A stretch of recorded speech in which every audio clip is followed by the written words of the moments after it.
Hello అండి, అందరికీ hi. నా పేరు భవ్య. ఈరోజు రెసిపీ వచ్చేసి బూందీ లేదా కారాలు. నేను 1 కిలో శనగపిండి తీసుకున్నాను. ఇక్కడ జల్లిస్తున్నాను.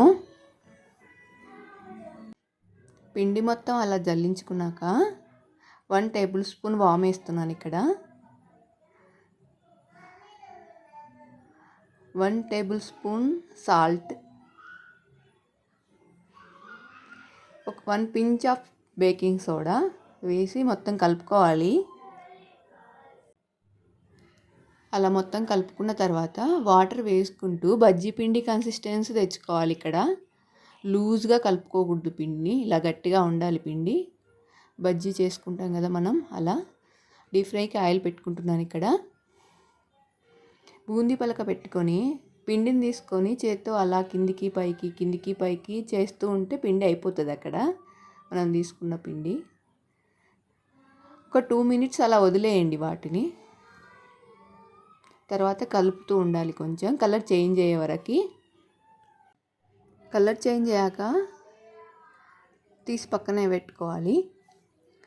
బూందీ లూజ్గా కలుపుకోవడం వల్ల పిండి ఆయిల్ ఎక్కువ అబ్జర్వ్ చేసుకుంటుంది. అందుకని నేను ఎప్పుడు చేసినా ఇలాగే చేస్తాను. నేను అవి రౌండ్గా వస్తాయి. గట్టిగా తడుపుకోవడం వల్ల ఇలా పొడవుగా వస్తాయి. మేము ఇవి కారాలు అంటాం మా రాయలసీమలో.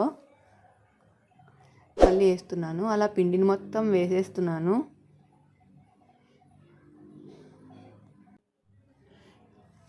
అవి అలా ఫ్రై అయ్యాక కొంచెం కలర్ చేంజ్ అయ్యాక తీసి పక్కన పెట్టుకోవాలి. వీటిని కూడా అలా పిండి మొత్తం చేసేసాను. ఇప్పుడు వెల్లుల్లి కచ్చా పచ్చాగా దంచుకొని ఫ్రై చేస్తున్నాను. వాటిని కూడా కొంచెం బ్రౌన్ కలర్ వచ్చే వరకు.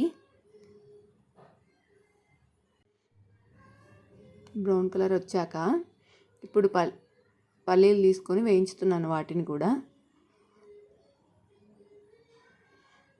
ఇవి కూడా మంచిగా వేగాక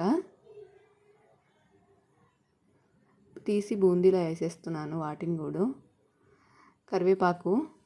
కరివేపాకు కూడా క్రిస్పీగా అయ్యే వరకు వేయించాను నేను.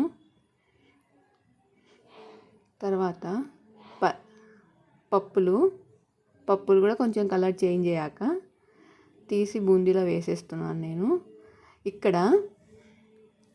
ఇక్కడ కొంచెం సాల్ట్, కొంచెం కారం 2 వేసి మిక్స్ చేస్తున్నాను. అప్పుడు కొంచెమే సాల్ట్ వేసుకున్నాం కదా, ఇప్పుడు అడ్జస్ట్ చేస్తున్నాను నేను.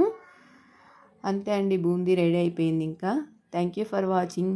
Please do subscribe my channel Bhavya Bharat vlogs. Thank you.